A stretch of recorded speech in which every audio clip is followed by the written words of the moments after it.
Bismillahirrahmanirrahim. Bapak Ibu yang dirahmati Allah, Assalamualaikum warahmatullahi wabarakatuh.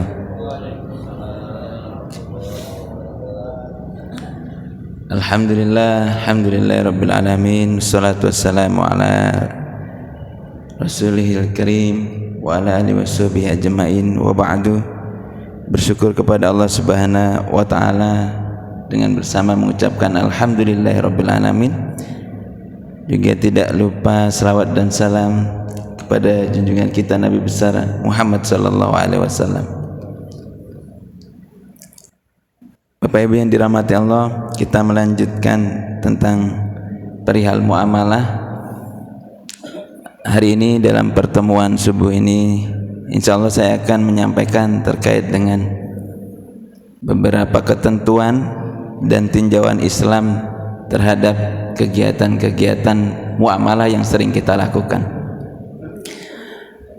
Pertama, bahwa kegiatan muamalah yang dilakukan umat Islam saat ini, baik Bapak Ibu semua dalam kegiatan sehari-hari, bukan sesuatu yang baru dalam agama Islam.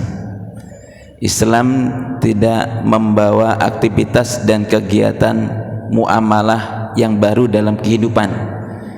Kehadiran Islam tugasnya sebagai nabi penutup dan agama penyempurna, sehingga fungsi dari nabi penutup dan agama penyempurna tadi juga menjadi bagian dari menyempurnakan kegiatan muamalah yang sudah dilakukan sejak Islam belum hadir atau sejak Rasulullah SAW belum diangkat menjadi nabi. Jadi kegiatan muamalah ini adalah kegiatan manusiawi yang dilakukan sejak manusia hadir di atas permukaan bumi ini. Jadi bukan sesuatu yang baru kegiatan-kegiatan yang kita lakukan, atau Islam tidak pernah menciptakan kegiatan muamalah dalam kehidupan masyarakat. Lalu apa fungsi Islam sebagai agama penyempurna? Praktek-praktek transaksi muamalah, baik itu di sektor keuangan, harta, perdagangan dan lain sebagainya, melalui Rasulullah SAW dan syariat Islam, maka praktek-praktek yang umumnya dilakukan oleh manusia sebelum agama Islam itu datang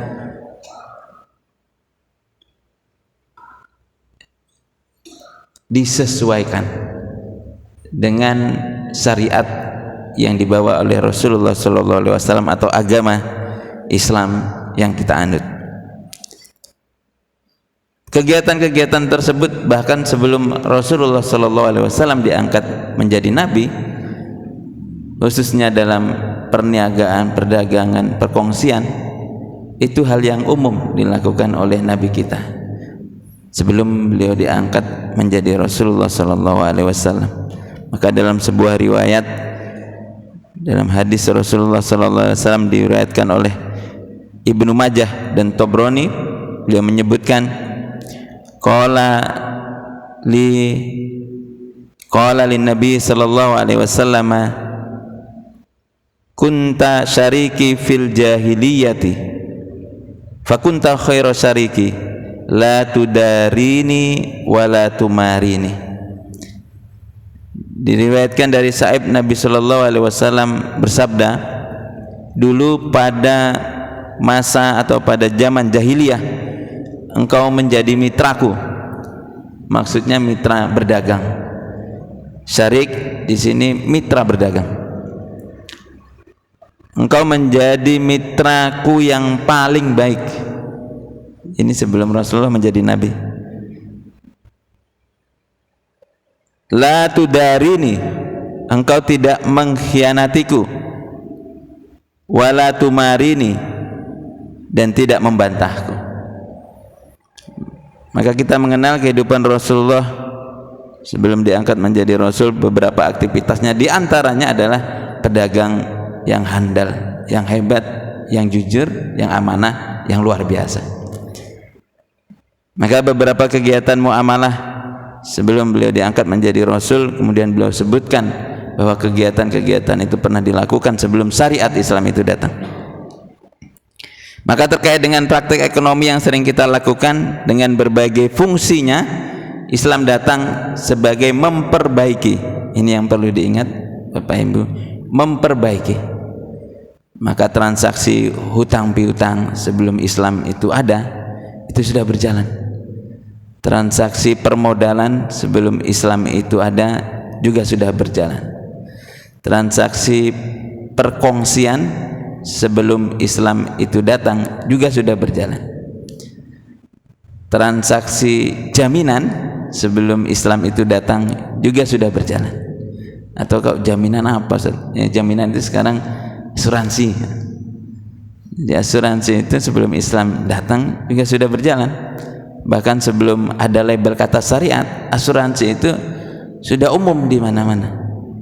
Nah, seperti halnya simpanan, perbankan, permodalan dan lain sebagainya, sebelum Islam itu datang sudah berjalan. Hanya wujudnya saja yang berbeda-beda. Jadi kalau dulu zaman jahiliyah, bank itu enggak ada, ya, tidak ada asuransi seperti label dagang saat ini atau pinjol. Nah, itu namanya pinjol, tapi itu sudah ada sejak Islam belum datang. Hanya sekarang namanya pinjol. Kenapa pinjol? Karena minjemnya online. Kalau minjemnya dari dulu sudah ada, ya. Nah, jadi itu yang kemudian Islam datang, hal-hal yang berpotensi membahayakan, merusakkan hubungan, saling menyakiti, saling merugikan, ya, yang memiliki unsur-unsur berpotensi untuk urusan kezoliman atau unsur-unsur yang membahayakan atau menyalahi kebaikan tadilah yang kemudian dihindari atau bahkan pada tingkat level yang paling tinggi diharamkan. Jadi sesuatu yang biasa umum dilakukan dalam kegiatan muamalah yang dulu berpotensi terhadap beberapa hal yang saya sebutkan tadi dihindari, jadi tidak semua dilarang, hingga pada level yang tertinggi kemudian ada di antaranya yang diharamkan.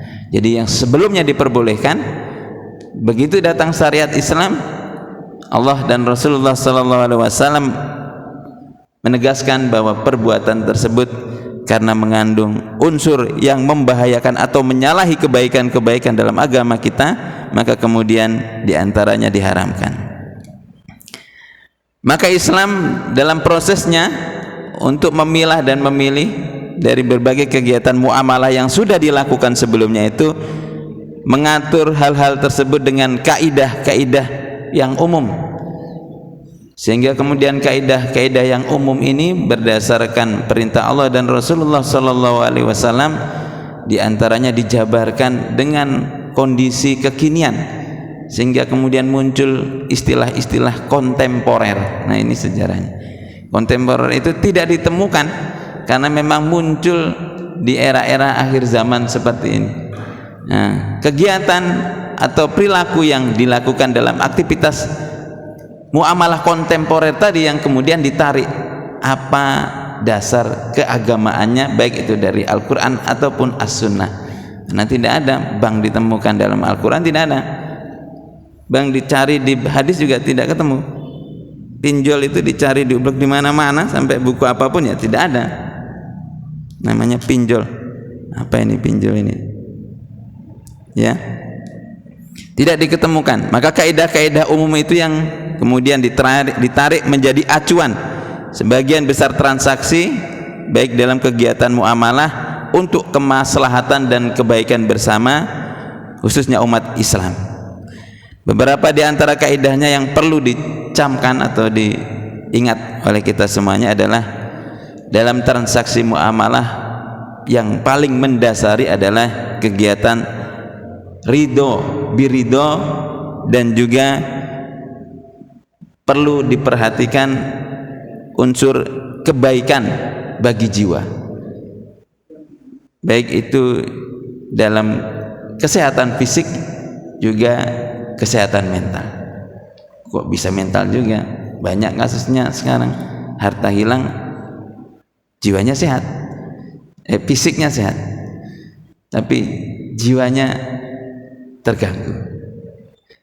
Ya, ini nggak usah dikasihkan contoh, saya kira sudah memahami semuanya. Ada orang yang kehilangan akalnya karena kehilangan hartanya.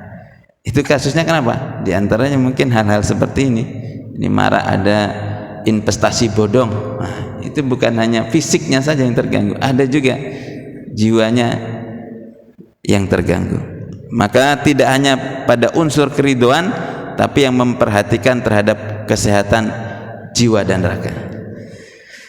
Dalam surat An-Nisa ayat 29, salah satu unsur yang diperhatikan dan penting untuk menjadi dasar kegiatan muamalah, Allah Subhanahu wa taala berfirman, "Ya ayyuhalladzina amanu, wahai orang-orang yang beriman, la ta'kulu amwalakum bainakum bil batil."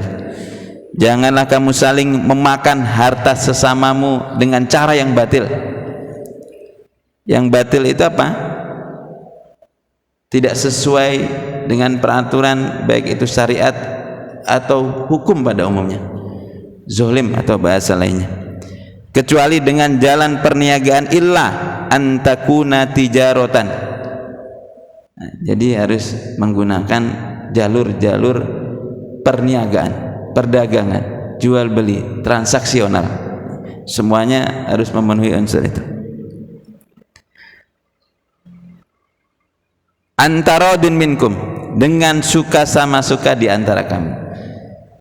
Jadi tidak hanya suka dengan suka saja, tapi antarodin minkum. Nah, tadi didasarkan tahapan pertama adalah transaksional.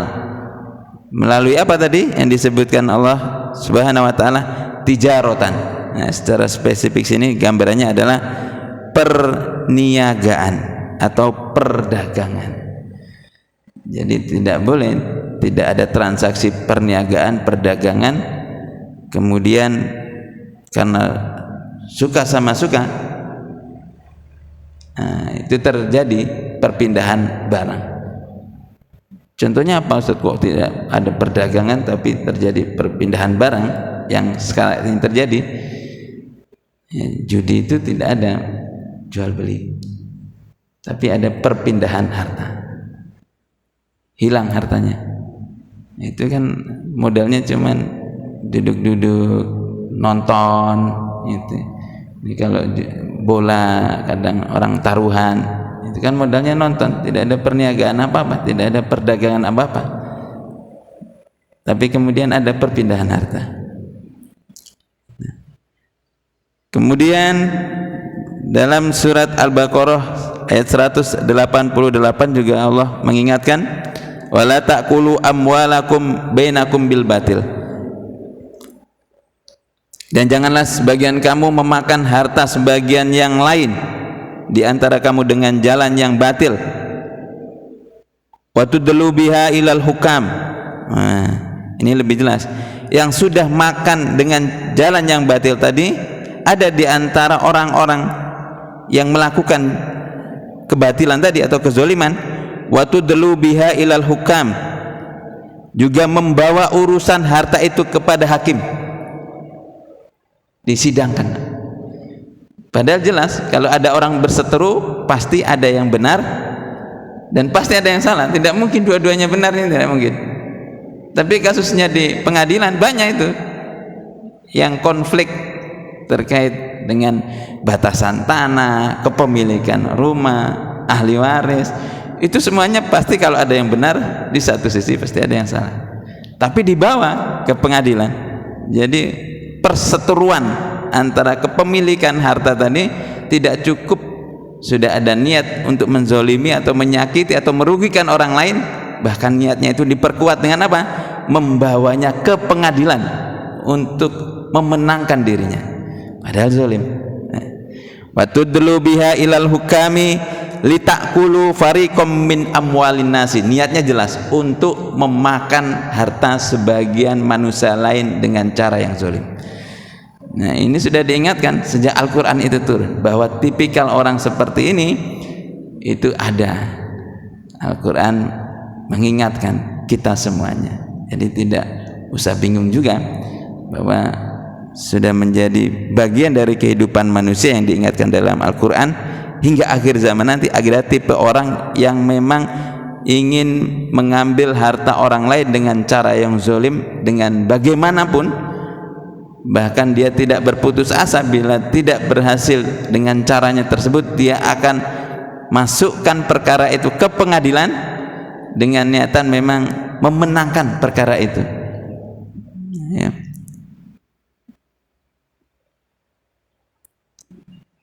Litakulu fariqam min amwalin nasi bil ithmi, dengan bil ismi itu jelas, ya, dengan cara berbuat dosa pasti dia salah, ya. Jadi garansinya orang yang pasti salah tadi ternyata berupaya untuk merebut sesuatu hak yang bukan miliknya tadi, masukkan ke pengadilan supaya dia menang, ya. Litakulu min amwalin nasi bil ismi wa antum ta'lamun, padahal kamu mengetahui. Orang yang salah tadi kira-kira tidak tahu, pasti tahu kalau itu bukan haknya, tapi karena gambaran nominal rupiah, miliaran atau angka lainnya, itu kemudian dia tutupi kesalahannya. Dia tahu dia salah, cuman untuk mendapatkan harta secara zalim dia lakukan proses-proses dan tahapan tersebut. Al-Baqarah 188 mengingatkan kita semua. Nah, ayat ini menurut Ibnu Arabi dalam tafsirnya menyebutkan mencakup aturan-aturan muamalah, karena terkait dengan mengambil harta atau merebut hak orang lain dengan cara-cara yang tidak sesuai dengan syariat Islam. Karena syariat Islam datang untuk memfilter dan membawa kebaikan untuk sesama. Juga dalam hadis riwayat Imam Baihaqi disebutkan, la yahillu malum mri'in muslimin, tidaklah halal harta seorang muslim, illa biti bi nafsim minhu, kecuali dengan dasar kebaikan jiwa darinya. Jadi dasarnya adalah kebaikan jiwa, memang dilakukan dengan cara yang baik, bekerja dengan cara yang baik, mendapatkan harta dengan cara yang baik, memperoleh kekayaan dengan cara yang baik, menerima gaji dengan cara yang baik. Jadi dasarnya semuanya adalah kebaikan. Kenapa hubungannya dengan jiwa? Ini disebutkan juga ada hubungannya bahwa seorang yang memakan harta yang tidak halal itu dalam sebuah transaksi yang umum kita dengar riba, itu yatakhabbatuhu syaiton minal mas, itu dampaknya ke jiwa. Jadi orang yang biasa makan atau mengkonsumsi dari sumber kehidupan yang tidak halal, salah satunya adalah dengan proses ribawi, itu pola pikirnya itu tidak jauh atau tidak berbeda dengan pola pikir yang dilakukan oleh setan dan para pengikutnya. Ya, kalau dia haus harta, maka semakin ditumpuk hartanya. Ya, jadi tidak pernah merasa puas. Yang sering menjolimi orang juga tidak berhenti, semakin luas juga zolimnya, begitu. Yang sering menekan orang juga semakin banyak perbuatan yang dia lakukan. Kenapa? Ya takhabbatu syaitanu minal mas. Jadi tindak tanduknya, gerak-geriknya, jiwanya itu terkontaminasi percis sama dengan gerak-gerik setan dan para pengikutnya. Yang kedua, tadi kalau terkait dengan adanya ridho dan kebaikan bagi jiwa manusia, yang kedua menepati janji dan kesepakatan dengan akad-akad yang ditentukan. Maka transaksi-transaksi tadi lahirlah akad-akad versi Islam yang memfilter dari kegiatan-kegiatan muamalah yang sebelumnya itu membahayakan, membawa keburukan atau memiliki unsur-unsur kezoliman, difilter dengan janji dan kesepakatan melalui akad-akad yang ditentukan. Maka kesepakatan atau janji-janji yang dibentuk itu dalam bahasa kita disebut dengan akad. Akad itu apa? Akad itu bahasa Indonesianya kontrak. Apa akad? Akad itu kontrak. Maka kegiatan apapun ketika ada peralihan itu harus tertulis, terkontrak dengan baik. Apa akadnya? Kalau perniagaan akadnya permodalan atau perkongsian. Kalau hutang akadnya tabaruk, kebajikan, kebaikan, hutang piutang. Ditulis juga, tulis ya. Bahkan dalam Al-Quran secara jelas, masa orang hutang disuruh nulis, ditulis dalam Al-Quran disebutkan yang nulis itu yang meminjam. Nah, kalau bapak ibu sungkan, kan bapak ibu sungkan itu nuliskan, masa sama keluarga ditulis, ya bilang aja, coba sudah tulis, ini kertasnya ditulis berapa pinjam, kembalikannya kapan, tanda tangan, nanti kasihkan ke saya. Nah, Al-Quran sudah punya solusinya. Kan bapak ibu sungkan ya, nama ditulis, nomor KTP berapa gitu kan ya. Kasihkan kertasnya, suruh dia nulis. Al-Qurannya suruh nulis, yang minjem hutang disuruh nulis. Nah, jadi dia nulis, kita ngecek, oh ya sudah, oke. Sudah jelas semuanya yang di situ, yang diuruskan kontraknya. Kalau sungkan, ternyata Al-Quran sudah tahu kalau bapak ibu itu sungkan kalau urusan hutang piutang, makanya yang hutang yang suruh nulis, karena dia mau dapat uang maka semangat nulisnya. Nah, ya. Nggak ragu-ragu maksudnya bapak ibu ya. Kesepakatan atau kontrak tadi merupakan bagian dari transaksi antara kedua belah pihak atau antara kelompok. Kadang ada perkongsian melibatkan banyak orang, tidak hanya antara kedua belah pihak saja. Nah, kalau transaksinya banyak orang atau kelompok itu biasanya multi akad. Nah, banyak akad yang perlu disepakati bersama. Nah, ini Islam datang dengan memenuhi rukun dan syarat serta kesepakatan yang diridhoi Allah Subhanahu wa taala.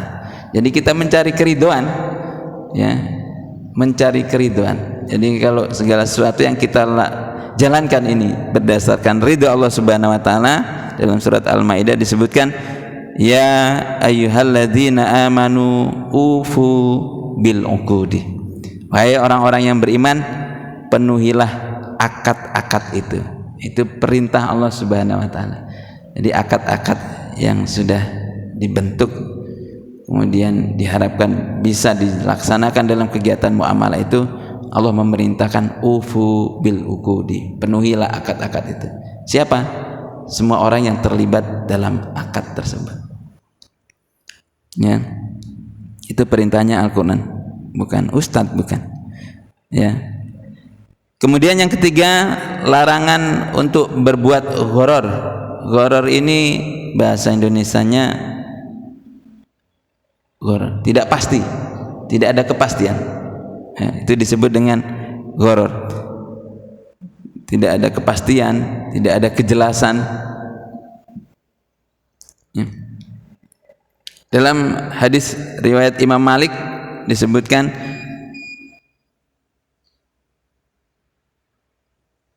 an Sa'id bin Musayyib anna Rasulullah sallallahu alaihi wasallam naha an bai'il gharari. Diriwayatkan dari Sa'id bin Musayyib bahwasanya Rasulullah sallallahu alaihi wasallam melarang jual beli gharar. Nah, gharar ini yang tidak pasti atau mengandung dampak atau akibat yang terselubung. Kenapa tidak pasti? Baik itu unsur pelakunya ataupun unsur dari alamnya. Maka sesuatu yang tidak pasti ditunggu kepastiannya dulu, baru terjadi transaksi jual beli. Ya, ini harus dihindari. Karena ketidakjelasan tadi, maka sesuatu dalam transaksi muamalah yang mengandung unsur ketidakjelasan ini tidak diperbolehkan. Apa transaksi muamalah nggak jelas? Contoh ini mau kurban,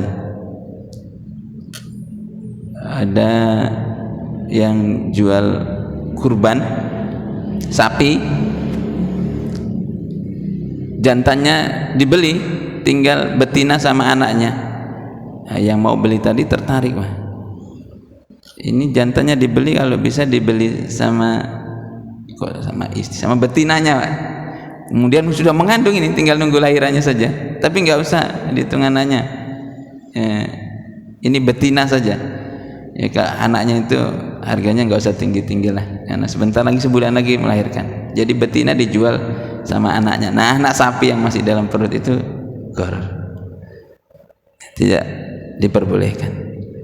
Atau pedagang buah lihat rambutan tetangga merah-merah, rambutannya manis, diboking, belum masanya panen.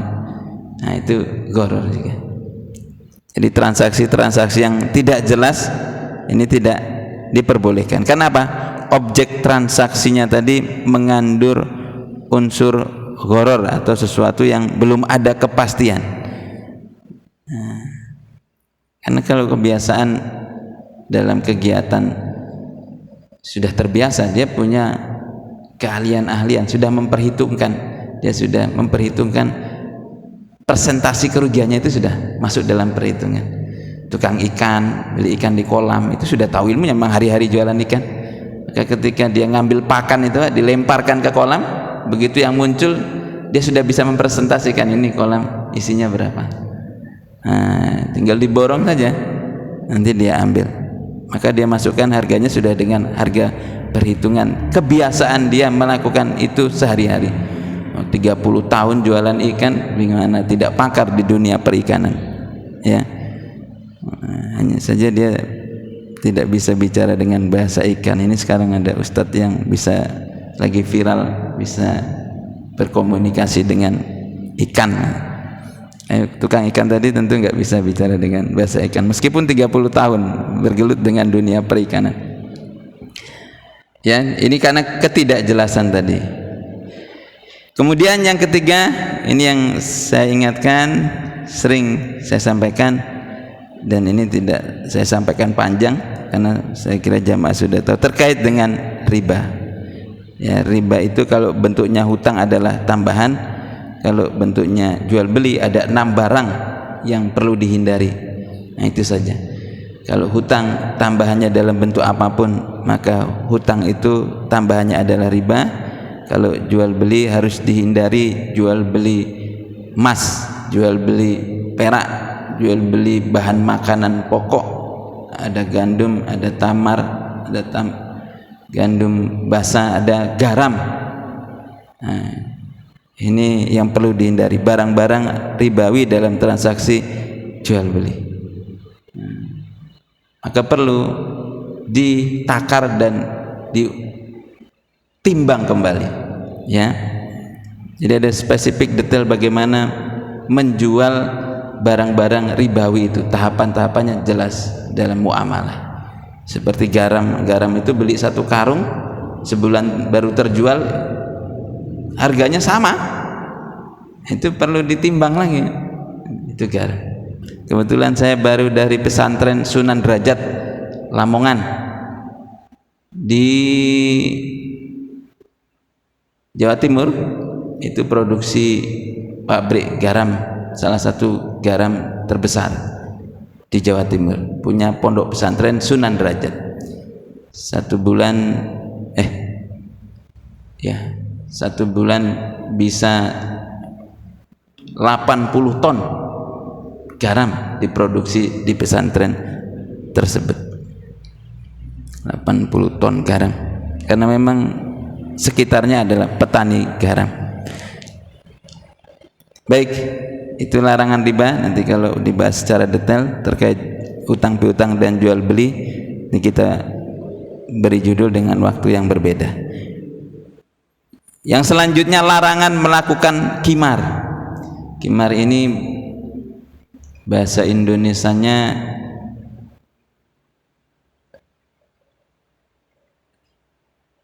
perjudian atau spekulasi. Nah, spekulasi, nah, jenisnya sama dengan perjudian dan spekulasi, ya. Jadi yang sifatnya modelnya adalah ada yang menang di antara salah satu pihak, ini masuk dalam bentuk qimar, perjudian atau spekulasi, ya. Jadi ini bentuk-bentuk permainan atas harta yang dimiliki oleh masyarakat pada umumnya, kemudian ditentukan siapa yang menang dan siapa yang kalah. Ini dilarang dalam agama Islam, ya. Siapapun itu, tidak melihat tingkatan sosial, suku, acara, kegiatan. Mau 17 Agustusan kalau bentuknya judi ya tetap judi. Mau merayakan ulang tahun kalau ada kegiatan ulang tahun, bukan ulang tahun manusia ya, ulang tahun ini apa biasanya? Pemerintahan. Nah, itu hati-hati yang melakukan kegiatan-kegiatan. Kok bisa? Ya karena hadiahnya bersumber dari iuran. Nah, hati-hati. Ya. Hadiahnya sumber iuran 1 RT, kemudian dibelikan hadiah, diadakan acara bersama-sama. Ini nama bentuknya adalah perjudian atau qimar, karena mengandung spekulasi. Ada yang kalah dan ada yang menang, dan yang menang tadi pasti ngambil dari sumber hadiah dari uang yang kalah tadi. Itu bentuk-bentuk perjudian. Dalam surat Al-Maidah ayat 9 disebutkan, ya ayyuhalladzina amanu, wahai orang-orang yang beriman, innamal khomru, sesungguhnya meminum khamar, wal maisiru, dan berjudi, wal ansabu, dan berkurban untuk berhala, wal azlamu, dan mengundi nasib, rijsun min amali syaitan, itu semua pekerjaan-pekerjaan setan. Fajtanibuhu, maka jauhilah, hindarilah, la'alakum tuflihun, semoga kamu termasuk perbuat, maka kamu akan mendapatkan kemenangan atau keberuntungan. Maka hindari tadi dari perbuatan-perbuatan mulai meminum khamar, berjudi, berkurban untuk berhala, ini yang dilakukan oleh orang-orang jahiliyah tadi, atau mengundi nasib. Dulu orang mengundi nasib itu dengan panah, ya. Jadi undian nasib dulu ditentukan dengan panah.